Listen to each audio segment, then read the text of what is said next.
اور ایران کے درمیان تو پاکستان ہمیشہ سے پل بنا رہا ہے تاکہ ان کے تعلقات جو ہیں وہ یعنی خراب نہ ہونے پائیں.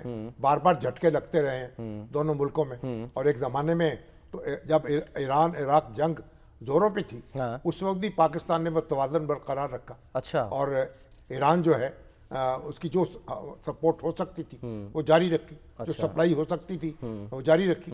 پاکستان تو اپنے مسائل میں الجھا رہا ہے, لیکن جہاں تک اس کے بس میں ہوا ہے اس نے دوست ملکوں کے درمیان مصالحت کی اور مفاہمت کی کوشش کی.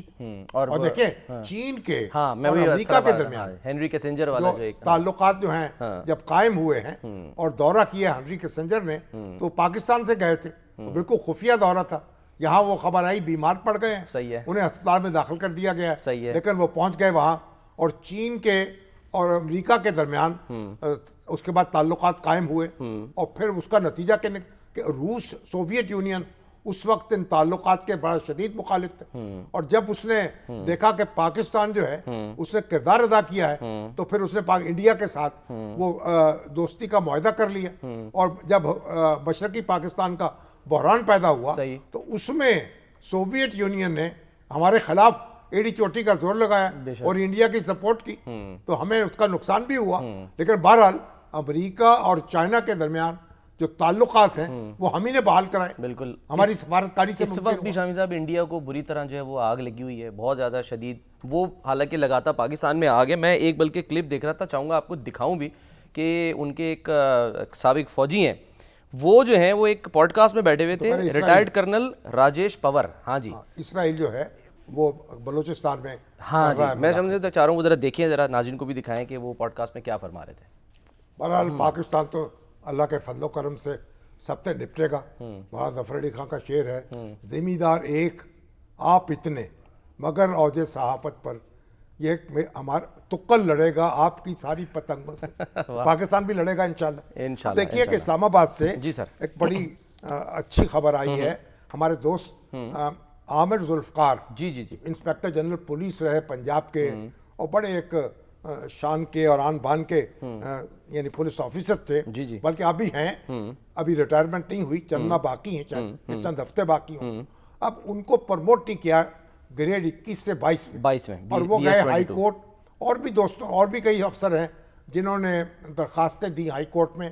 ہمارے سہیل علی خان بھی شامل ہیں جو سیکرٹری اطلاعات رہے, لیکن وہ تو اب ریٹائر ہو چکے, ان کو بھی پرموٹ نہیں کیا گیا, ان کو بھی پرموٹ نہیں کیا گریڈ 22 میں. تو ہائی کورٹ نے ان کے حق میں فیصلہ دیا ہے اور کہا ہے کہ ان کو جو اسباب وجوہات بیان کی گئی ہیں وہ ناکافی ہیں اور نامناسب ہیں, اور پروموٹ نہ کرنے کی جو وجوہات. ہاں, اچھا, وہ کیا ہے؟ ان کا کیس دوبارہ کنسیڈر کیا جائے. اچھا, وہ بڑا شاندار کیریئر ہے ان کا, اور ریکارڈ ان کا بہت اچھا ہے, اور ان کو دوبارہ اس کو ریکنسیڈر کیا جائے.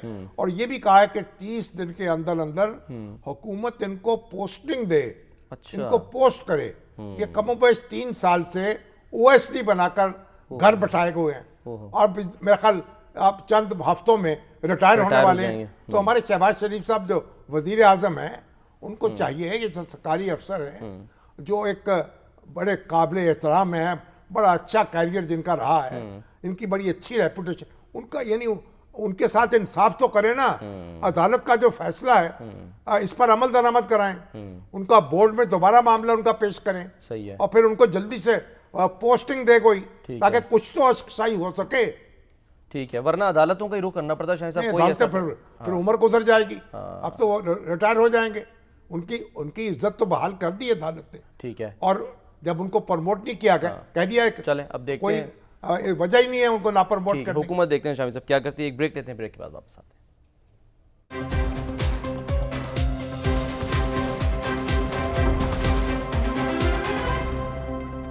پروگرام کا وقت ختم ہوتا ہے. ناظرین اپنا خیال رکھیے, اللہ حافظ.